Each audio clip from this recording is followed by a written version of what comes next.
আর রঘুনাথ থেকে রঘুনাথগঞ্জ থেকে আবুল হাসনান আপনাদেরকে চন্দন জানাই।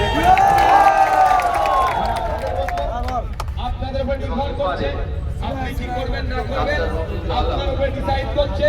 কারণ আপনাদের মূল্যবান ভোট ছাড়া কেউ বিধানসভার মধ্যে যেতে পারে না। আমি অনুরোধ করবো রাতের অন্ধকারে 500 টাকা বিরিয়ানির প্যাকেটের জন্য আপনার মূল্যবান ভোটটা কারো কয়লা চুরি, কারো বালি চুরি, কারো বিভিন্ন অবৈধ পন্থা ইনকাম করা হারামের টাকা 500 টাকা বিরিয়ানির প্যাকেট দিয়ে দিলে সেটা নিয়ে আপনার ভোটটা বিক্রি করবেন না। আপনারা ভাববেন আগামী 5 বছর আপনার ভালো থাকা কে বলবে? আজকে তারানোর পদ্মা ভাঙন, মুর্শিদাবাদের পদ্মা ভাঙন একটা জ্বলন্ত সমস্যা। মুর্শিদাবাদ থেকে আর আপনাদের বলবো বামপন্থীদেরকে জিতিয়ে আইএসএফের লোকদেরকে জিতিয়ে দিকে দিক থেকে বিধানসভার মধ্যে পাঠান। সংযুক্ত মোর্চার আমি এক বিধায়ক, একদিকে ভাঙনের কথা, উল্টো দিকের সাথে সাথে মালদা মুর্শিদাবাদের গঙ্গা ভাঙন, তারানগরের পদ্মা ভাঙনের কথা বলছি। এই আগামী দিনে যদি আমাদের রঘুনাথগঞ্জ থেকে, লালগুলা থেকে, বাবলুজ্জামান থেকে, আবুল হাসনাত ভাইদের সাহেবদেরকে আপনারা যদি বিধানসভায় পাঠান, আমার সাথে লড়াই করার লোক বার হবে।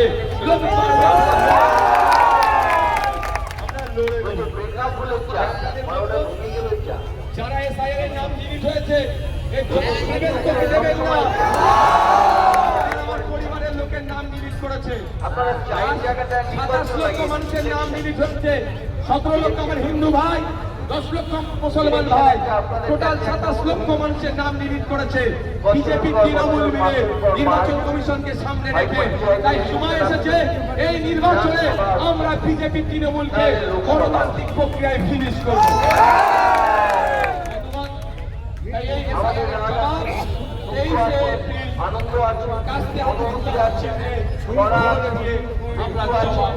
ভাঙন আছে, একটা কথা বলি আছে, কোভিড করোনা কাল আছে, মৃত্যু আছে, সবই আছে। কোনো জায়গায় কাস্তে আতুরে তারা চিহ্ন, কোনো জায়গায় খাম চিহ্ন, কোনো জায়গায় কাস্তের উপরে ধানের শীষ, কোনো জায়গায় সিংহ চিহ্ন, তো কোনো জায়গায় লাল পতাকার উপরে 3টে স্টার চিহ্ন। অর্থাৎ আমরা একসাথে 294 লড়াই করছি।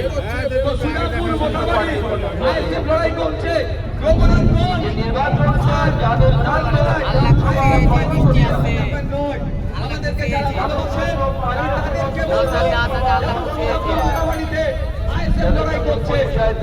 তাদেরকে লড়াই করছে, ওইভাবে রঘুনাথগঞ্জ লালগুলাতে আইএসএফ লড়াই করছে। শুধু সিম্বল দেখালে চিহ্ন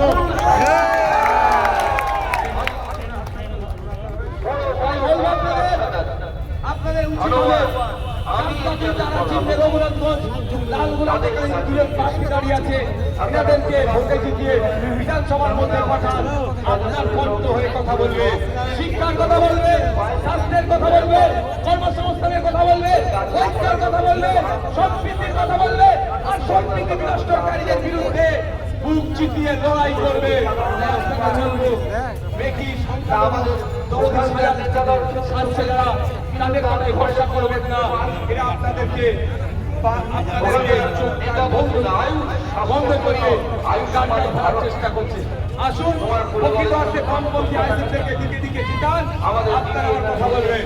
এখানে সিপিআইও আমাদের সমর্থনে আছে, মূল্যবান ভোট আমাদের পক্ষে দিচ্ছে। তারা খামচিহ্ন জন্য আছে তাদেরকে দিচ্ছে। তাই আমরা ঐক্যবদ্ধ হয়েছি, একটা সুন্দর সকাল আনছি, যেই সকালে ধর্মীয় ভেদাভেদ থাকবে না, যেই সকালে সামাজিক ভেদাভেদ থাকবে না, যেই সকাল আসবে মানুষ শিক্ষার অধিকার পাবে, সাহিত্যের অধিকার পাবে। এই বলে আমি আমার বক্তব্য শেষ করছি। সকালে ভালো থাকবে, সুস্থ থাকবে।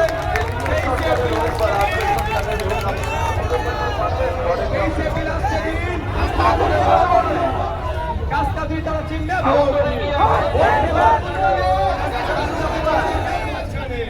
এই